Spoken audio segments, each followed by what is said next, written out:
Howdy, everybody, and welcome to our show, Gussied Up Magic. I'm Pat Bizarre O'Keefe, and the two lovely ladies with me are.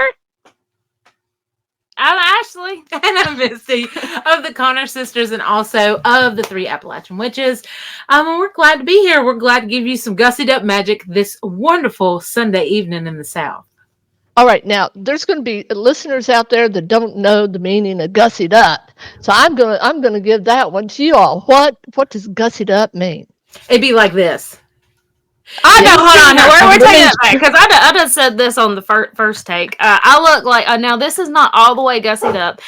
We do hail very highly from Dolly Parton. We love her. She can't do any wrong. I mean, some of us. Anyways, so there's a level of gussy up, and then there's a level of trashy. I am borderline trashy, just so you guys know. Because it's kind of a little bit like there's a possibility I could have got off the stripper pole and then came and told you my educated advice a little bit in this outfit. But gussied up is, to me, there's different evaluations of it, obviously, but gussied up is when, if you look at an Appalachian woman, sometimes she is very hard looking. She has done a million things on the farm and done a whole bunch of random stuff, took care of kids, took care of animals, everything like that. So she don't look that good. So you say, well, gussy it up a little bit. And you put a little makeup on, do your hair a little nicer, and take a shower that month. That's about it. Pat, what do you think gussied up is? Well, my grandma would always say, if we were going to go somewhere like to a friend's house or a neighbor's house, maybe on a Sunday, we were going to eat Sunday dinner, she'd say, well, she said, I got to get gussied up. And what she meant is she got to look better than she does right now. So it's like pretty it up, So put a bra on. That's Pretty much. Put your hair up. Comb your hair and put a bra on. That's and if you know anything about Appalachian women, we didn't need the 1960s and the women's movement to go without a bra. I mean, a lot, especially them old women, they just, bras were not a common thing sometimes, within households. The smartest man made a push-up bra. That's all. I was going to say, I think he made that for himself. For us. It wasn't smart for us. Oh, no, we ain't going to tell my secrets. Anyways, I'm just saying, I've seen some questionable bras and questionable underwears in these heels. I have seen a woman wear a pair of swimsuit bottoms for nearly 4 years. I'm not joking. Every time I seen them, they were all. And then when I felt like we should have had a memorial service, when she put a new pair of bathing suit bottoms on, she used them for swimming and regular panties. Women will do anything in these mountains. Women do laundry at the house. And sometimes, like, good Lord. My daddy needs underwear more than just Christmas. Yeah. That's about it. Now, I remember doing clothes when I was a kid with my granny. I mean, at one time, she had a scrub board, and we'd put it in the bathtub, and we'd scrub up the clothes. And that was before we got our washing machine, which I don't know if y'all have ever seen those old washers, and you got to put the clothes to the squeegee, remember? Well, I used one of them. You get your fingers. Mom would always be like, "Don't put your fingers in there," because it would just take it in there. Yeah, it was horrible. Oh, it was horrible. Granny always made us put our hair back if we were going to be near it. She was terrified of, And do you know, I don't know how many of y'all know this, but I worked at a college, and we were talking about some of the first women in the mines, and this is switching gears, but, strong Appalachian women. And there was a case where an Appalachian, she was one of the first miners in the deep mines, and she got near a machine, and that machine was turning, and she got her hair caught. So keeping your hair up was kind of a big deal around those washing machines and in the mines too, where some of our women were. When you first mentioned that, I could have swore you said we had a board, right? I thought you were having an idea board, like you had a scrapbook. Like, this right here is where we went wrong. Okay, this underwear is where we went wrong. We ain't eating that again. I thought that's what you. No, it's an old The board. scrubber board. If any of you know those old wash boards, wash, I love that. We're West Virginia, and we say it that way. The only reason I'm even aware of how I say that is my husband. He is not from around here. He is from Arizona, and he noticed it. And when I said something like tar, he makes me say it more than once. He gets such a kick out of our language, our well, it's all the same language, but our dialect. So it's okay. Tomorrow. Someone talked to me recently about tomorrow, how I spell it and how I say it. And I'm like, Mhm. tomorrow? That's the least of my worries. Tomorrow. Because I say Marro and I spell it like that. That Mhm. ain't how you spell it. And I recently, talking about grammar, okay, so when you spell gray, Grey, Gray, which one's correct? Gray, isn't it? I don't know. See, I'm telling you, it messes you And up. I'm a writer, but I'll tell you what, I made good use back in the day before we had all this gussied up, thesaurus. Technology. Huh. Yeah, now that it's online, I mean, I had a well-worn thesaurus and dictionary, and that's what you did. I mean, and I'm like you, Ashley. I can't keep things straight like that, and especially now that I'm in my 60s, it gets worse. I hate to tell you that. Oh God. I'm just like, uh, just let me talk and let me go at it. But supposedly, I don't know. This is Facebook. It has to be true. One is British and one is American. How you spell it? oh, that's interesting. I Well, don't know. that We're gonna must have to Google that. We're gonna have to look. Google it. I will Google it while we sit here. But I'm going to tell you, Ashley, what's really interesting is growing up, I've always spelled theater, R-E, theater, instead of E-R. And, I would say as a Oh, kid, let's go queue up. And all of those are English terms. I mean, like British terms.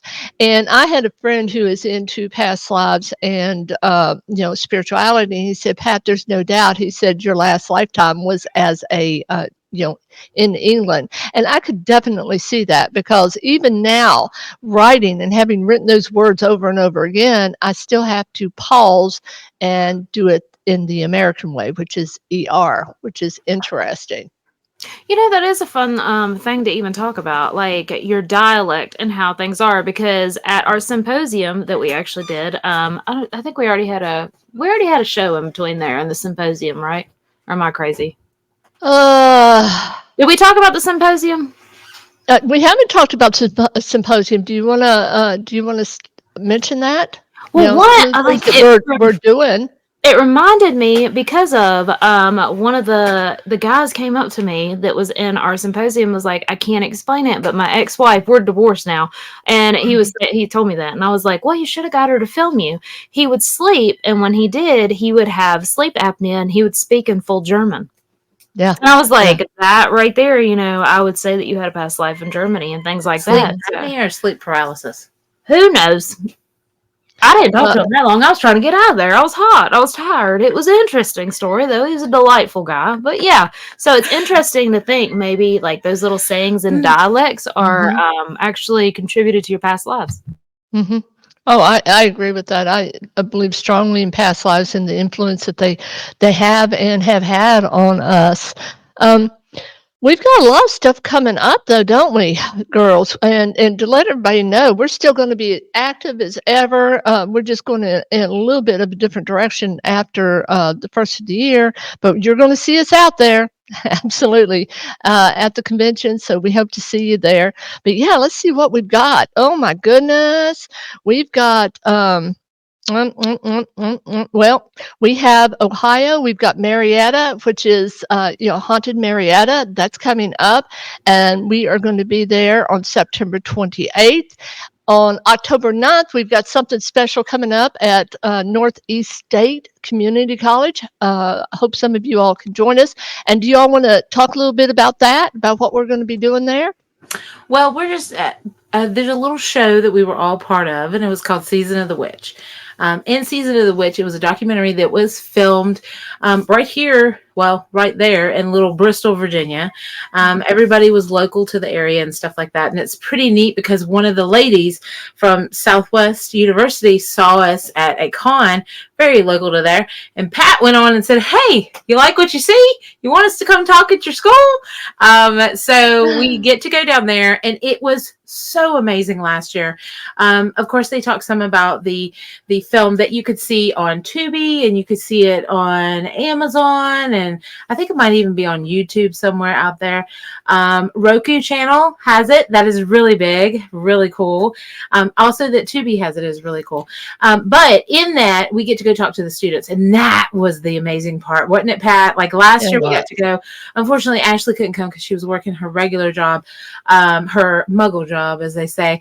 But and it wasn't about the movie that they talked to us about. It was like heritage from the mountains, and these kids were so awesome. They stayed for hours with us. We thought it would just be like going in there and out. No, and then they followed us to the car and was asking questions, and it was just a delight to see the interaction and how people were just like, "Oh, this is so cool." So it was pretty neat. So I'm assuming that's pretty much what we're going to be doing. It's so awesome to be going back in the time of Samhain, or when some people call it, I think, the Witch's New Year, when it starts new and we start in the dark of the year and the wheel and stuff, and it's just amazing.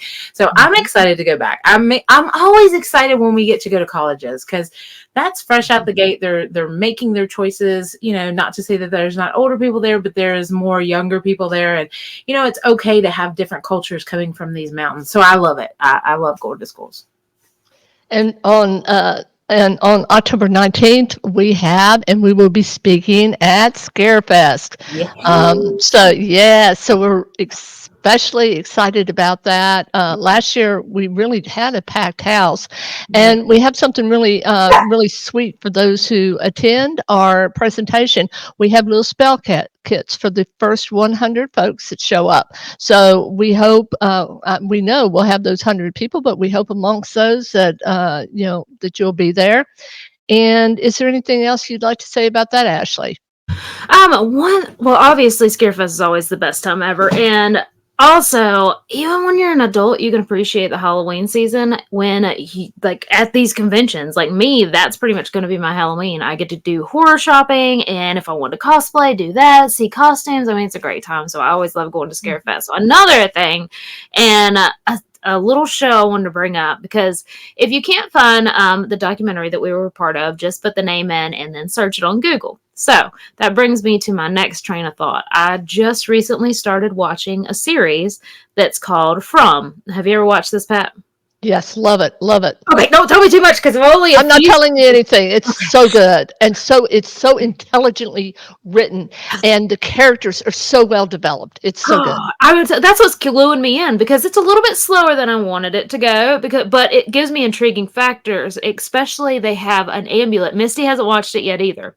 But they have an amulet they put in front of the door that protects them. And I'm like, wow, isn't that fancy? With the whole protection and that. I don't know what it is yet, but I'm just a few episodes in, and I think it is the greatest, and I'm excited about it. And like I said, Misty is going to be getting into watching that. And I'm like, man, you got to watch this. It's, like I said, a little bit slower, but the characters are really, you want to know their backstory, why you're there, and is this purgatory for hell? Is this what's going to determine where you're going? Pat's watched the whole season of that TV show. Oh, have you? Is it good, Pat? It's worth it. Yes, it's worth listening or watching. And I will tell you something, that it definitely leaves an indelible impression because you're thinking about it. But when you mention the purgatory, that's one idea about this. It is actually, I think, produced or written, I forget, but there's a connection to the people who did Lost. You all remember that, with the big plane that went down and no one knew where they were? Yeah. And I actually went on a tour when I was in Hawaii and got to see, for the fans of Lost, those locations. Oh my gosh, so beautiful. The locations were just amazing. Okay, so we've got a lot more going on. I'll just mention a couple of things. We're going to be doing a seance at the Tribbett Clinic in Hamptonville, North Carolina on November 2nd, and on November 9th, Magic classes at... I forgot about all these. I'm just trying to make it through October with my I know. Gosh, but I'm excited about all this coming up.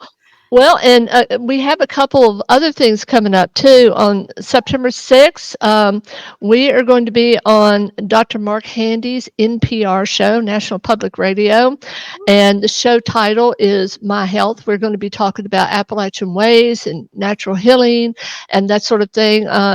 Shout out to Dr. Handy. He's actually my physician, and he works closely with you if you're not interested in just, better life through chemicals, but you want to try some herbal remedies. He's very good for that. That's And awesome. That's hard to find a doctor like that. They all just want to push the one pill on you. And it's like a cure all. So that actually someone comes in, actually finds the herbal ways of doing that is really awesome.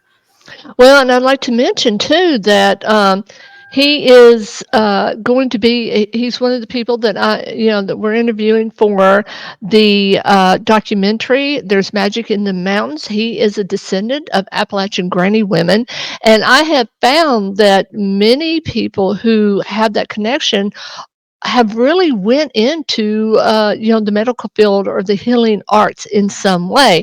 I mean, like ourselves, having discovered it, and all three of us are Reiki masters. We work with healing energy, and certainly, we were doing it before we became certified in Reiki, because in the mountains we call it the laying on of hands, of course, for healing. So we've got a full roster. We're going to take a little bit of a break after that. We'll still certainly have our podcast, so you can see us here, but we just need a little bit of a break through the darkest time of the year. We're going to be starting back up when, Misty? Is it January or February that we'll be back out there? Did you touch on that we have events in November, right? Yes. Okay. We have talked about all that. I'm so excited. We're really excited about that. Yes. And she's also talked about her doctor that she was gonna is actually the herbal ways, and it's awesome. So yeah. Yes. We do start back at the end of January. That's going to be at the Hanover Tavern. I don't know the extent. I think he's asked us to do things, so we are still in the workings of those. But the end of January and into I think the 1st of February, but then also we hope, right, to come for the what is it with Troy Taylor? It's all Dead of Winter. Dead of Winter. Yeah, we already have things. And then March, we got a couple things in March that we've already been asked to come back for. So we're taking a little time, like you said, and just recharging this battery and anything that we need to get together. We're actually taking a little break right now. We got a little, what is it, about a month that we could just relax, get some things together, because we've been hitting it hard this year, very much so. I'm pretty excited that Troy Taylor has already got us in a contract and kind of bought these cash cows to push forward a few. I'll take it. Yeah, I'll show up. I will. For a few months or years. Sorry. To clarify for those not in the know, there. We got the contract to appear at Haunted America, usually in June, and that is that is quite an honor to be invited there. We always look forward to that. Troy Taylor, it's like Scarefest. I mean, on a smaller scale, he does such a superb job with it, and certainly we all know that. Scarefest is just a monolith. It's massive and draws thousands of people from all over the country. So we always look forward to that too. Now, one of the features that we have talked about doing is maybe doing a little spell of the week. And each one of us is kind of leading these segments, these podcasts. And so, as you can tell, this is my segment this week. And I think, Ashley, is it you next week? Yes, it is. I'm next week, so hold your britches. So one of the things we talked about doing is a spell of the week. And so I wanted to do something really, really easy and something that you can write down very quickly. And so this is a lunar spell for protection.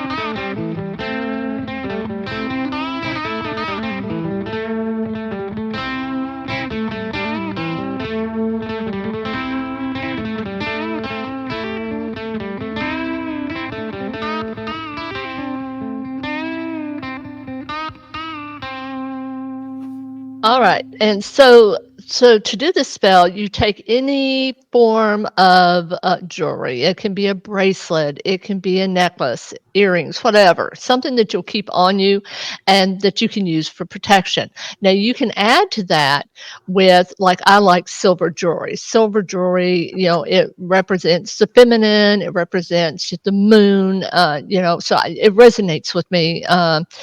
And so I used, for this example, a silver bracelet, and I laid it in my hand under the moon, and I repeated this 3 times, and I said, "From the moon to the earth and all that is in between, when I wear this bracelet, evil will flee."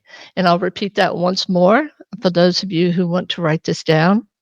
From the moon to the earth and all that is in between, when I wear this bracelet, evil will flee. And as I'm doing that, I focus on the moon's energy as if it were streaming directly into that bracelet for the purpose of protection.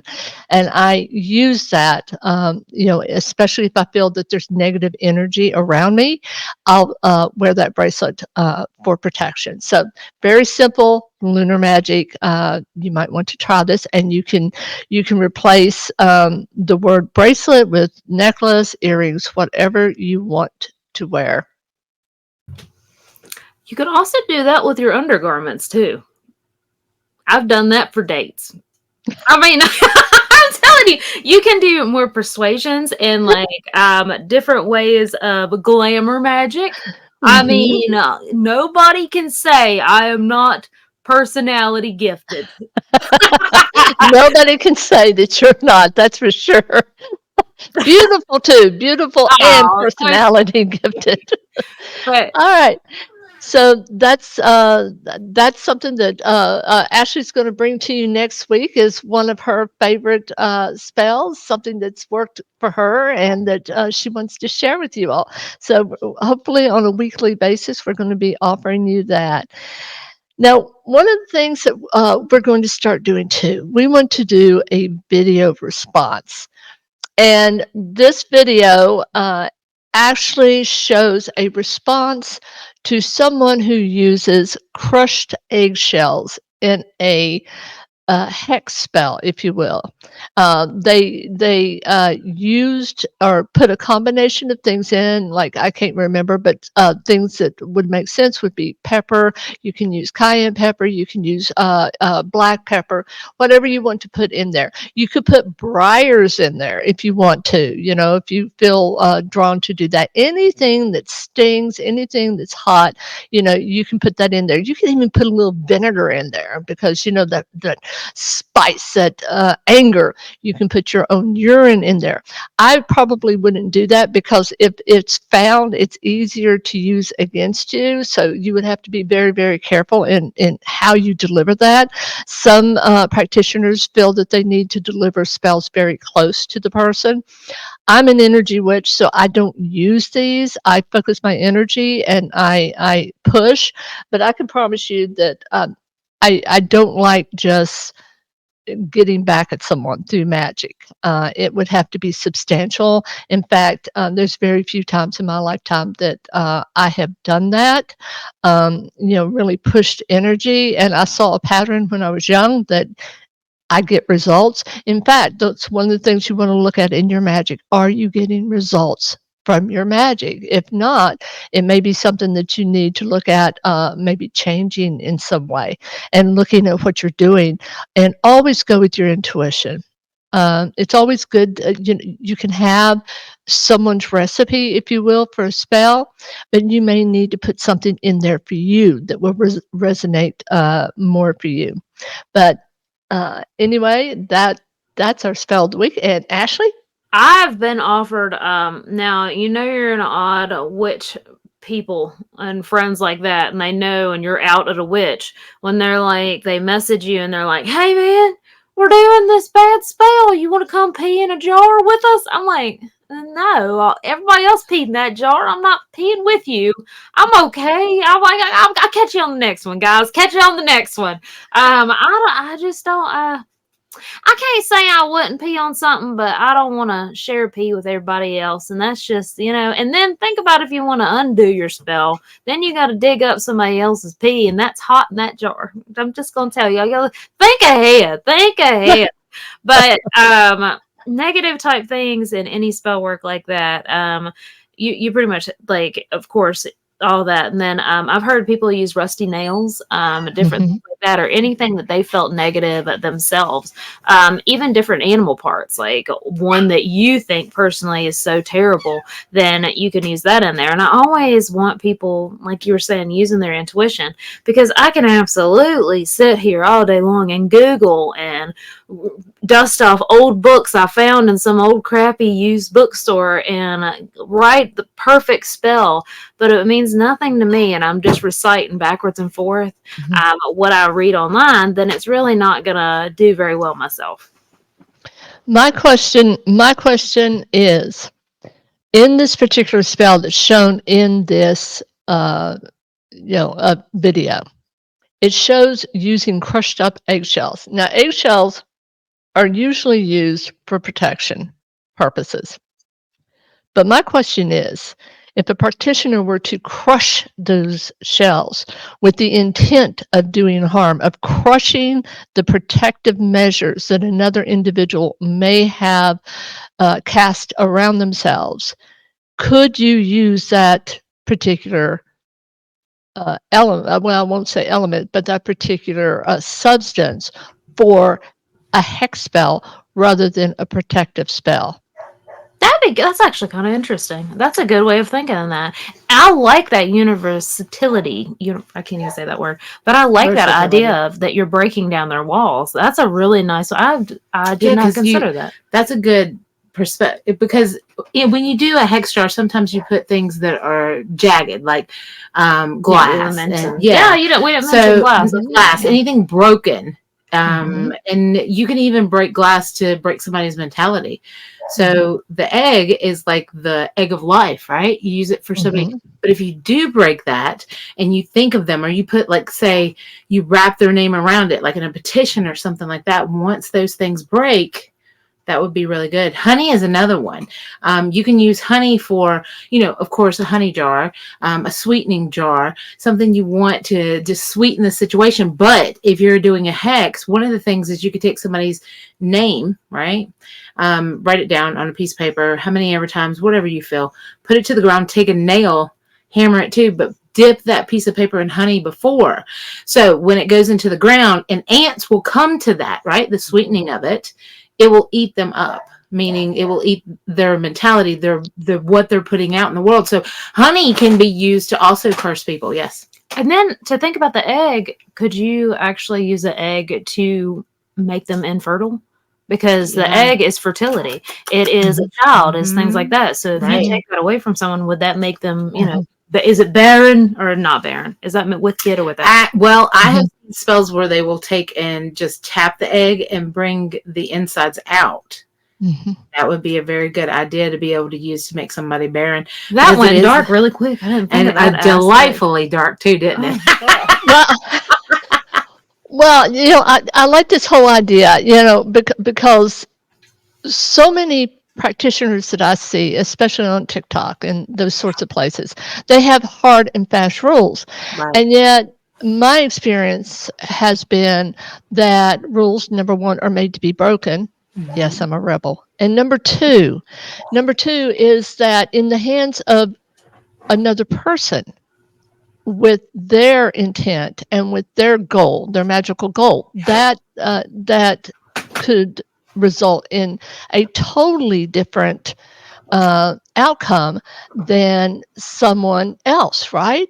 And so you're using the same substance, which is crushed eggshells, one for protection, the other to crush the enemies, if you will, protection for themselves.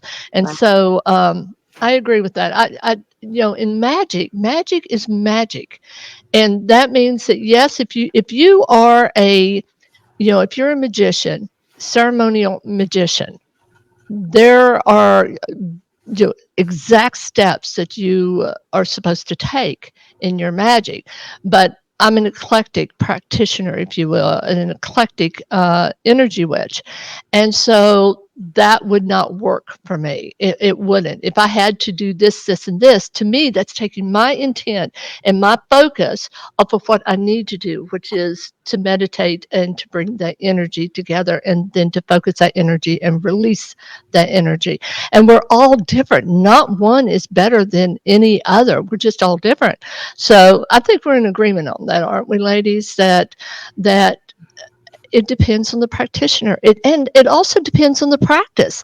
What may be considered, powerful in one practice and used for protection may be the opposite in another practice. I have a hard time, like, okay, yeah, absolutely. Some of this crap, I'm like, good God, really? That's going to work for you? That's a spell for you? Like, I'm like the really ridiculous stuff. Like, but I do not like bashing people and being like, no, my way is superior. My way is always going to be better. That's not what I use. I always like to look behind of, why would she think that would be good? And I want to know the why she did. Because she might know something, or him, her, whoever, might know something different than I do. And I'm like, oh, that's a good way of considering that. I think everything has versatility, and you can always learn something from everyone. But I just... like I said, I'm not the type of person that wants to rip anybody down for trying something. But if you tell me that, well, I don't know. Like, I'm trying to think of a ridiculous, like, spell. Like, I think someone was trying to control all the fairies in the twilight time or something. What was that? Oh, There was something really weird. I got one right now. Oh, that guy on TikTok, have y'all seen him? He has challenged all the witches on TikTok. Yeah. What is it? Yeah. I haven't He harm challenged all the witches to make something happen, and there's hundreds of, I don't know how many witches being like, oh, da, da, da. And then all of a sudden he disappeared or something for a minute. Like he did. And they were like, oh, they got him. Up. Yeah, he did. And that was so crazy. But the thing of it is like, and everybody had an excuse. And he was like, yeah, you're still not proving me that there's witchcraft out there. The thing of it is TikTok is famous for, if you are a practitioner on there and something bad happens for you, all of them are like, I did that. Yeah. I did that. I hexed you. I did this and that and the other. This would be a good topic for a whole segment of just talking about social media and witchcraft. Like, come on, guys. When our ancestors were just up in the mountains trying to wash on a washboard and stuff like that, social media was never in their mind. And now that is a whole different demographic. And I think it's a misdirected demographic sometimes too, because they just get out there, like the video that you had, Pat, a lot of those ingredients. What she was saying is, I'm going to use this for hexing. Yet. The video that's going to come up then. Yes. The hexing, right? And she's saying these are the things. All the properties, if you're a practical magic practitioner, meaning you add them together and this is your outcome, right? And everything has an alignment of what it's used for. That is against those rules. But it's not to say, like you were saying, Pat, it could be her set of rules, whatever she's claiming or he's claiming. That's the thing. And then you get into an appropriation of, is this right because of where I come from? And oh gosh, there's so many things now, but social media is put in sometimes I think the people that talk on social media shouldn't talk on social media, to be very honest with you, because they're stepping over boundaries that they have no idea about it. And magic is through suffering, is through the emotions, the happiness, the joys, the sufferings, the mad. That's what magic is. Now's a good time to plug to subscribe to our show. Right on. Right on. I'm just saying, like, even like old time starlets and like celebrities, even in the silver screen, they're like, okay, I'm getting older. I'm not able to keep up with my looks. Let me just fade to the background. We do not have that grace anymore because there's so many social media, things like that. I got to tell you guys, if I started to get a little rough looking, I would be the weirdo in the woods. And I'd be like, you wouldn't believe back in the day, I was a real good looking. I'm thriving, but I might not, I'll be up with 20 million animals and things like that. But yeah, I would fade off into the sunset. She talks about that all the time. She's like, I'm just going to waller back here. I know. I'm sorry. Yeah. But you don't have that grace of social media now. Things are so, and it's really sad because even love romantic stories, right? If a man never called you back, you can just sit here and be like, oh, he must have died because I'm wonderful. That's what I told myself. And then all of a sudden, social media, I'm like, that so much is posted. He ain't even. He ain't even got a broken ankle. He He's I'll tell you, and then, oh Lord, y'all want some drama real hot quick. You get on that, are we dating the same person? That's it is everything. It was so good. This one time, this lady was like, are you dating this man? And they were like, well, I'm dating him, but he's dating this heifer named Becky down at the bar. And then all of a sudden, Becky done chimed in and said, hi, I'm Becky from the bar. Yeah, we might have hooked up a few times. I got a turbulent marriage. And I was like, Lord, this is everything I need. I was great.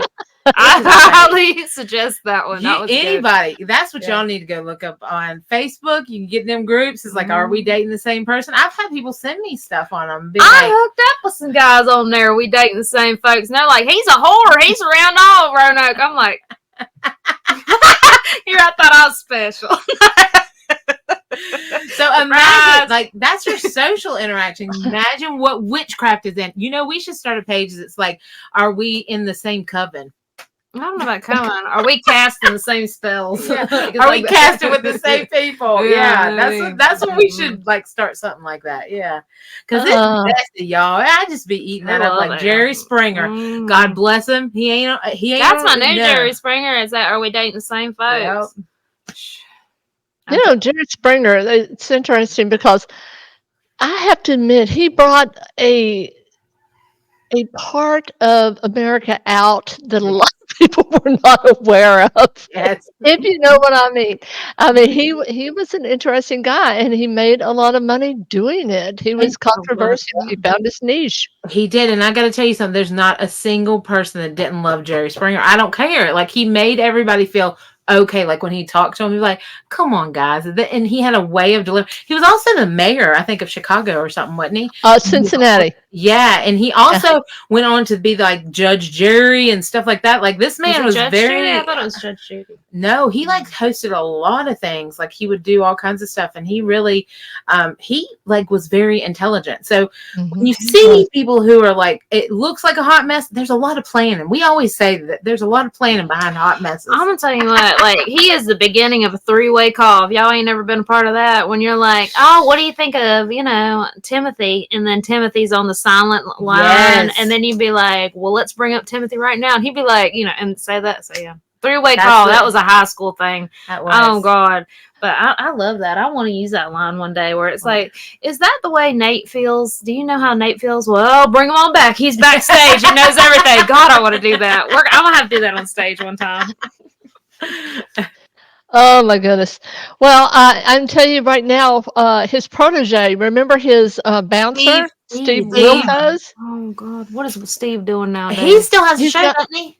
He's a good man. That's a good man. See, look, we're talking about him like we know him.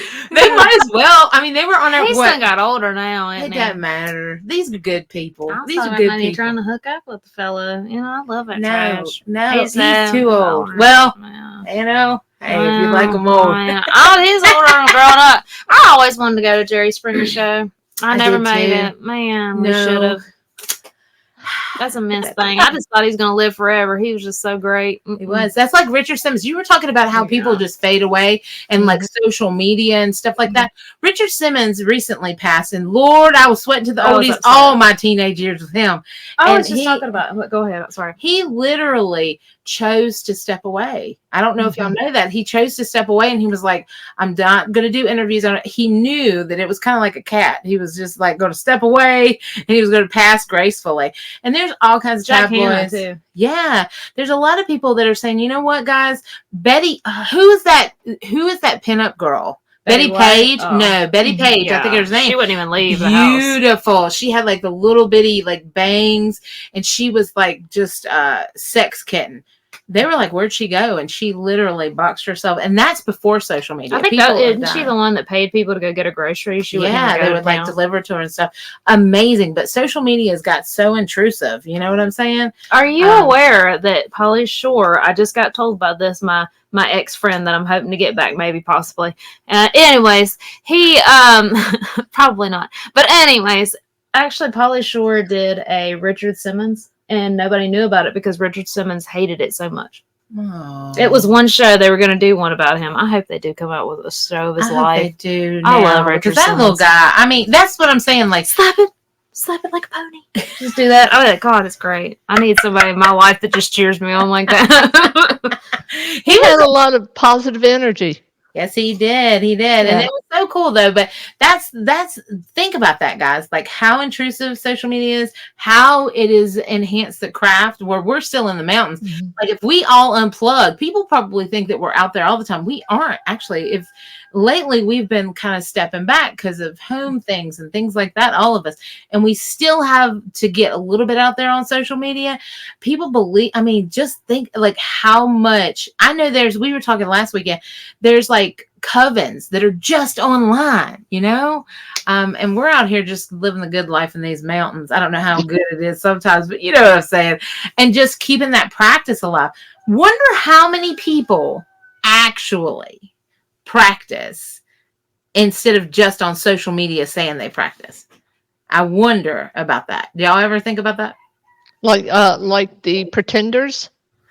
Well, Like yeah, but they like you can tell they're always more. They're very, very grand and stuff. But it's like it's kind of like they don't have. How much do they practice? Really? Do they really, you know, have the herbs? Do they really? Are they really living that practice? They're even talking about the fad. They just want the fad. Yeah. Fad. I wonder how much. What's the? I mean, nobody's going to tell you a true percentage of that because they're not going to. But think about it though. I don't think there's a lot of people out there doing what they say they do. You know what I'm saying?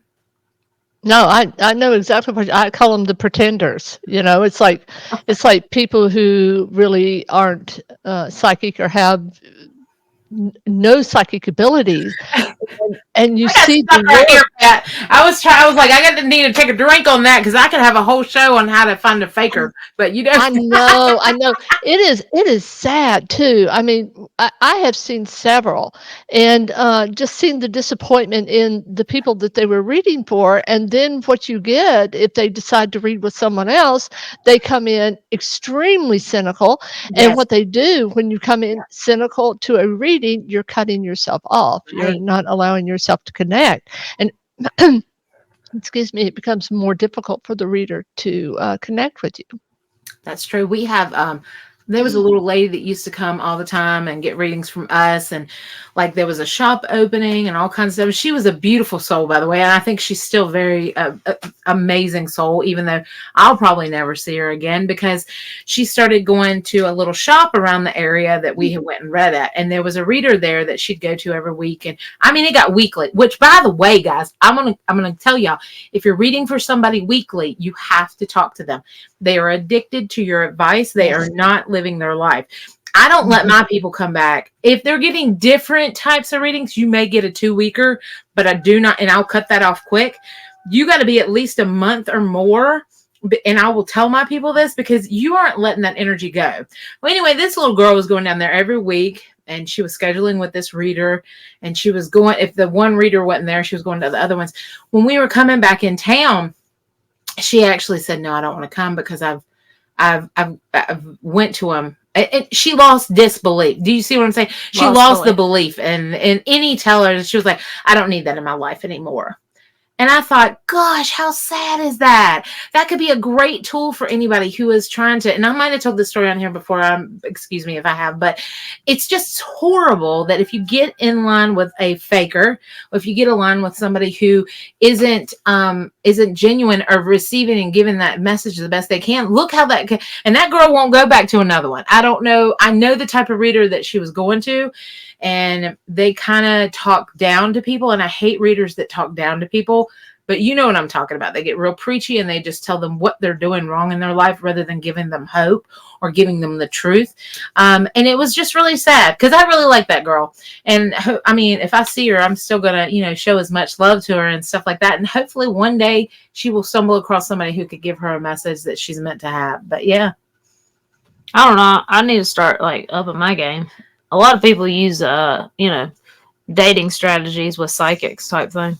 Be like, you want to see me naked, don't you? And it's like suggestive, and they're like, I didn't think about it before, but you may want to try. Yeah, I need to start adding that in there. Suggestive Yeah. Oh, no. I can read your mind. You want to give me all your money. This is why, let me tell you something. This is why, right here, our business. Well, I'm just saying, like, y'all, like, there's not going to be a whole lot of people like, Ashley really just kept reading for me over and over and over. Shit, y'all are lucky to find me the first time. When I go to these events, I am overly tired, and I'm like, man, I always cut down my personal readings. I do on stage Yeah. an occasional reading here and there, and it's hard to catch me out here in these woods. It is. Ashley keeps her schedule. Like, even when we go, like, me and Pat will be like, book them to the just falling out the doors, like, book them strong. But you'll be like, I need this time, because Ashley does. She like takes one and then she'll give herself the rest of the hour and stuff like that. And that's the way we should do it, Pat. We really should. But we're just like, once we're there, we don't get up. Well, I'm out here like, I'm still... Look at all this fun stuff. Now look at these hats. Look at it. And y'all That's the Pisces. Yes, you. And the Gemini. I want to be out there socializing. Yeah. No, and us, Scorpio and Capricorn's like, bring them in. We're working hard. Well, I'm a Capricorn baseline. Wait, what are you like? Aries and Libra. I hate that Libra in me. Y'all do not. By the way, we did talk about zodiacs a little bit off the air, but guys, there's major stuff coming. There's major stuff coming. I think it is Jupiter has been in retrograde for like 15 years in all the cardinal signs, which is Libra, Capricorn, Cancer, and the last one is I can't remember the last one. Oh, Aries are all going into they're supposedly September is going to be like, I'm done with all this BS. Y'all go get somebody else. So I got to tell y'all something. If I get crazy, I am a Capricorn, I am an Aries rising, and a Libra moon. So if it just goes sideways on me, y'all will know it's Jupiter's fault. I'm just saying. Well, there's that. Pat, what is your moon and rising? Oh, you know what? I think my ascendant sign is Scorpio. Mm-hmm. My moon, I think, it might be Libra. I'll have to go and look. But because I come across as all cool. I had somebody, well, you all hear these people, they think I'm calm and soothing. I was talking with a witch yesterday, and she said, oh, yeah, when she heard I was a Scorpio, because that my ascendant sign is so strong, it just annihilates Libra. Libras are the diplomats. They want things, they don't care about or they care very much about upsetting the cart. They want everything to be beautiful and even, and you see what I'm saying, a healthy Libra. And I'm blunt to the point of, like being rude to some, in some people's minds, and which is the total opposite of this. So I've never felt comfortable in Libra, even though I was born on the last day of Libra also. But like I said, the Scorpio is in such a strong position that it just wipes out everything else. I mean, I'm kind of a true Scorpio. I mean, what did you say the other day, Ashley, on one of the shows? You said, oh, she looks sweet, but she's mean as hell. Funny when I hear people say both of y'all. I forget I say these things. You said you were mean as hell, and then Pat said I am too, and you said yeah you are. I can't remember what it was. We're moving forward, Pat. We're moving forward. Moving forward. But yeah, so anyway, yeah. I have to admit, I was always confused growing up, this Libra stuff. I'm like, oh my gosh, it's like they're going to drum me out of the Libra crew. I didn't understand. I hate any part of the Libra. I hate it. Like, I will be thinking I am so head forward because I am a Capricorn and Aries. Those are both like goats and a ram. I am in there, and at nighttime I lay down and I'm like, was everybody okay with that? I'm like, I could rule the world if that damn Libra. That's my Achilles heel, guys. That is. And see, I get none of that. You see what I'm saying? I don't have any of this. When I do it, I never look back. I just don't. It's just not who I am. Mine, I just sit. I'm a Capricorn. First of all, the Aquarius. Let me tell you. I thought I was a Pisces. Hold on. I thought you had Aquarius and Pisces. No, I am a Well, they're both moon kooky as Gemini. shit. Yeah, and I'll understand those for a hot second, and then I'll be like, oh, wait a minute, this don't make sense. So I get how their minds all over. They're supposed to be really intuitive too, but they're different and artistic. The most common sign is Scorpio with That's 12%. Yeah, Really? surprised me too. Well, when I lay at night, like I was saying, my moon is a Gemini, so I see a lot of the personality qualities of a Gemini.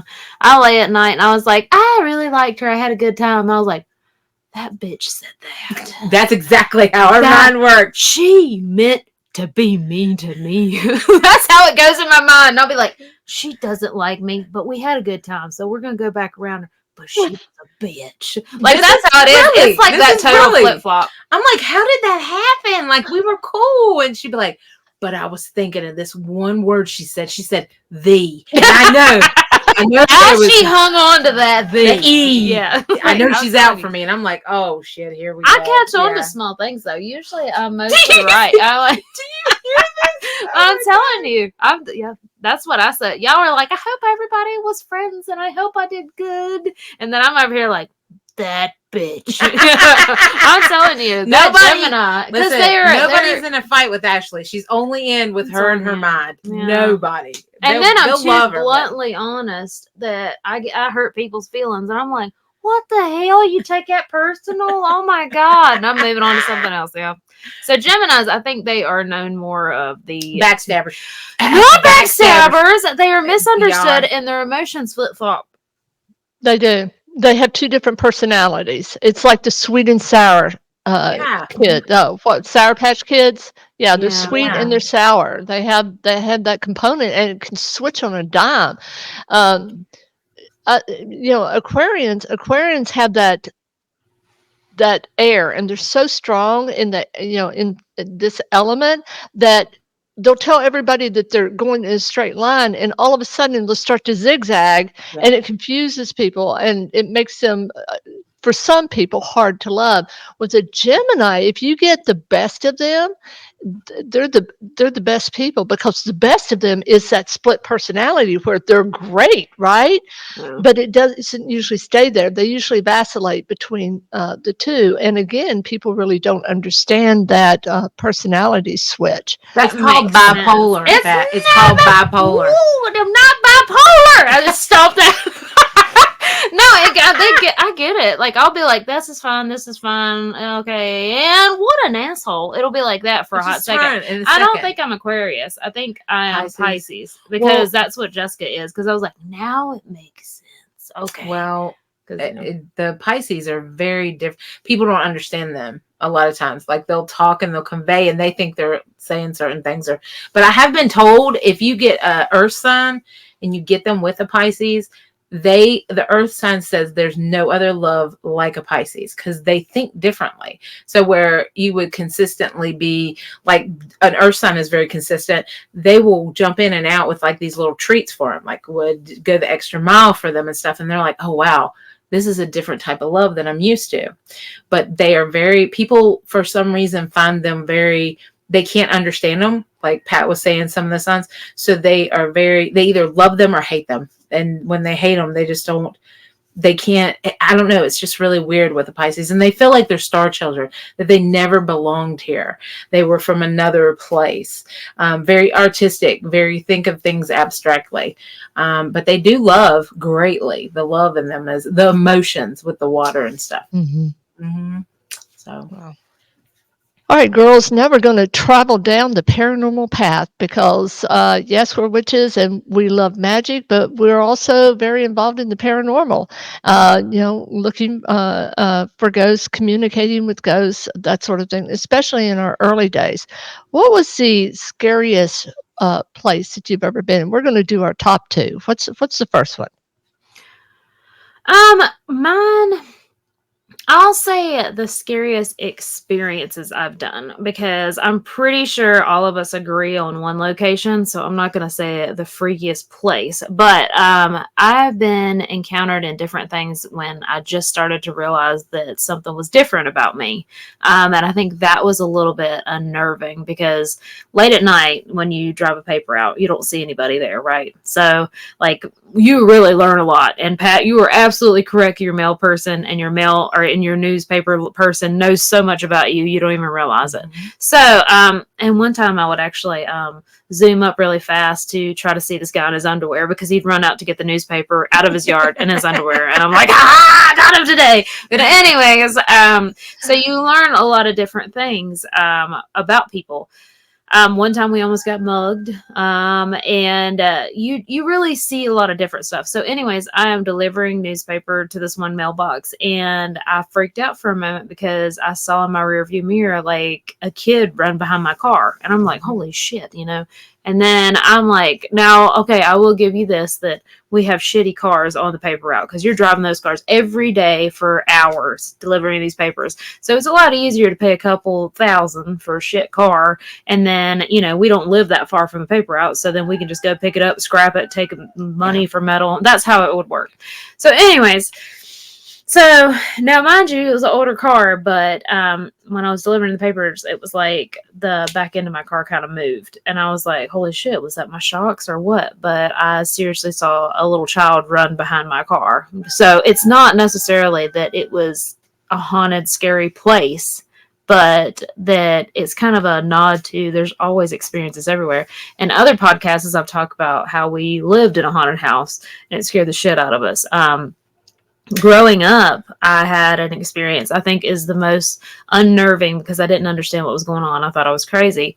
Every morning I would wake up and I would straighten my hair, and I was very meticulous about how I looked. So I would straighten my hair. With this hair, it takes hours back in the day when you had a blow dryer and it was not a flat, it wasn't an easy process. So I'd wake up like 4 o'clock in the morning before I had to get on the school bus, and I'd straighten my hair. And I just remember a lot, like, as far as I can remember, this old woman would come into my room and scream at me to turn the damn air thing off because it was too loud. And I just remember I would get so scared because there would be nothing there. But in my mind's eye, I would see this and I would start shaking. I would get sick, and it really scared me. And still to this day, that it freaked me out. So when I bought the house next to my parents, I actually saw the older lady there. And it was as in the ghost kind of came from that location. And the house that I've bought in there, it has a lot of bad history in it in itself. But that I saw that same older lady at the house, it was a little unnerving. But I will point out that kid that you saw in behind you, we had just went to a haunted location. Oh, I forgot about that. No, do you remember which one it was? No, I don't either. That's what I was trying to remember. Okay. But it was weird because I've been talking about the paper route a lot lately, because for 10 years I worked a paper route because I did work in corporate America. I worked for Bank of America, and it got stressful. I had just had my son, and they were like, hey, my scheduling was more vigorous, and I started getting heart problems. So I went to the doctor, and they were like, hey man, this is stress related. Which is actually good. You could turn stress around, guys. So I quit my job. I quit my corporate job, and I became a paper route carrier.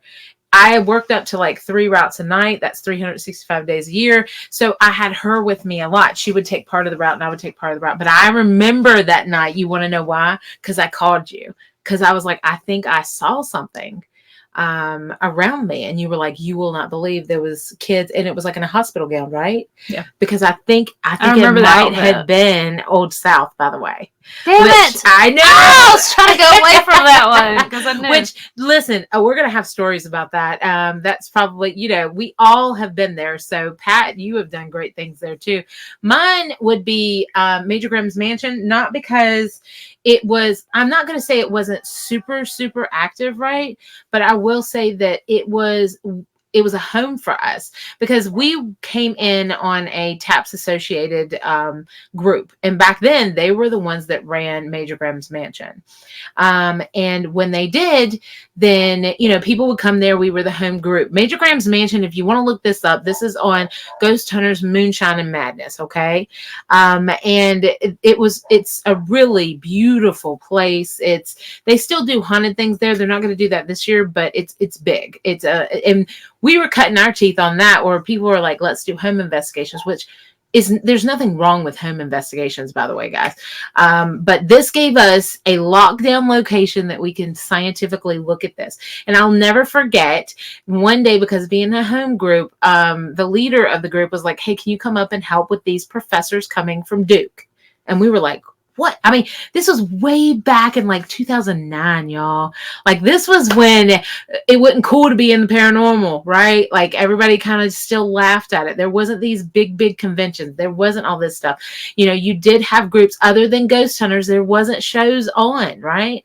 And I'll never forget, we went there and these professors were like, hey, I can friend you. Like, when Facebook, I don't even know if Facebook was out then. I think it was. They were like, but you can't, like, they had their pages so locked down. And they would tell us, they said, if any of our, coworkers, saw us here, they would make fun of us. So we got to keep this on the down low. But there was like 3 of these people that showed up. I think it was at least 3. And they had all these different experiences they were going to do. Experiments. And we had to, and they showed so much cool stuff. Like, they would do rapid fire EVP sessions. They would be in controlled groups. Well, I went in with one, and it was the slave quarters, and there was no electricity in the slave quarters.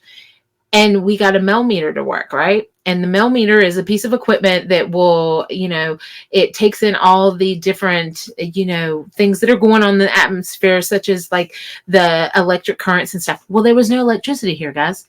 There's nothing. It's just us in this place that has, been there hundreds of years. And all of a sudden, it starts going up. And as we're talking, it's going up more and more. And I'm like, oh, it's okay to come closer, da-da-da-da-da.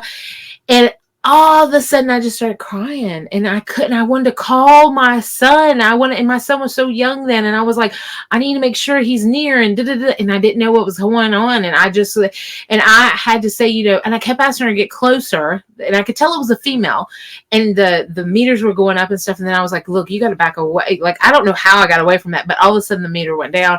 And I remember going to the lady who was doing the experiment in that room. And I was like, listen, I don't know what's going on, but I got to call my son. There's some lady that's missing her baby. I don't know why I'm feeling this way. Da, da, da, da.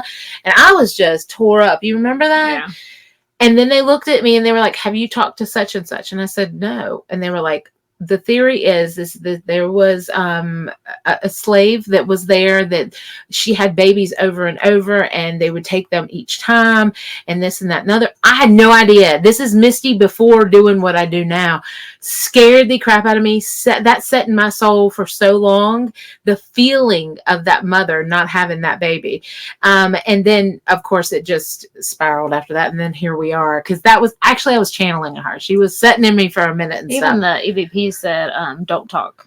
Yes, in this area, there was one that was, you could hear him breathing and walking around that area. We would just leave our recorders there. And he literally was like, don't talk. Because you could hear that there was some that would try to talk.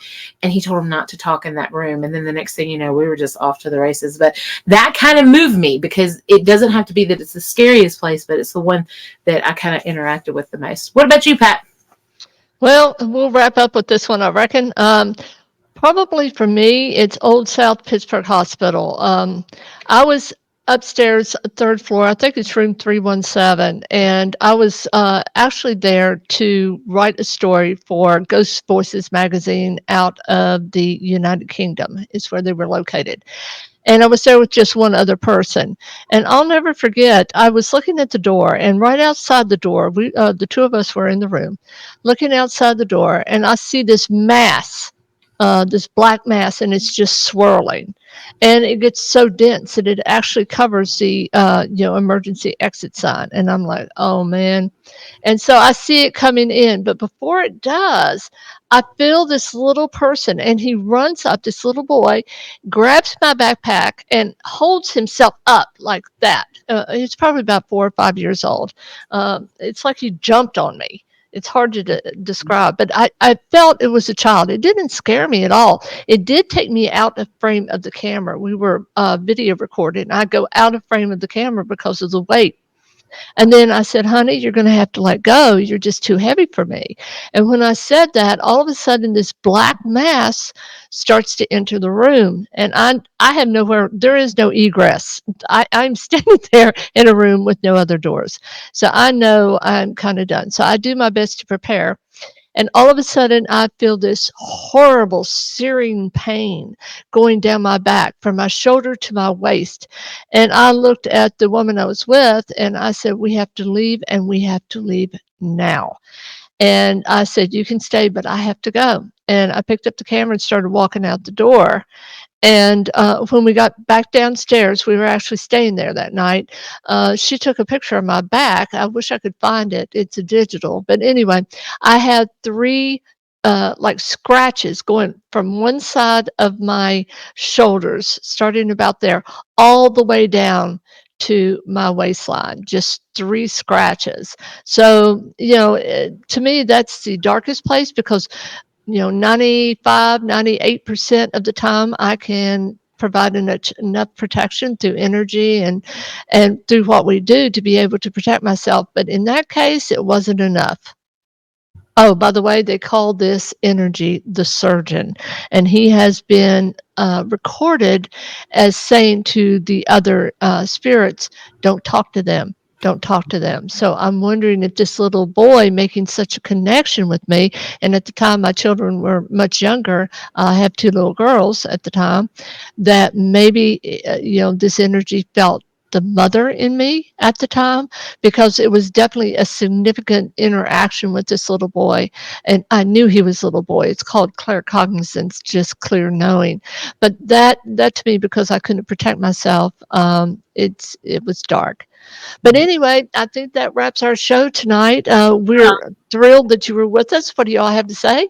The Old South Pittsburgh, we have stories that will really blow your socks off. We'll have to revisit this in another show. But anyways, that is, did you have anything else to say? No, I was going to say that, Pat, that was a really good topic because people forget that we were in the paranormal and still are. Mm-hmm. Magic is paranormal, guys. Is it a normal explanation for it? No. But it is in our hearts, we believe. So we're really excited with the paranormal. That should be a segment for a whole show, Pat. That was a great topic. Yeah. All right. Thank you all for being with us. See you next week. And Ashley is going to be in that driver's seat. We look forward to it. Woo. See y'all. Bye.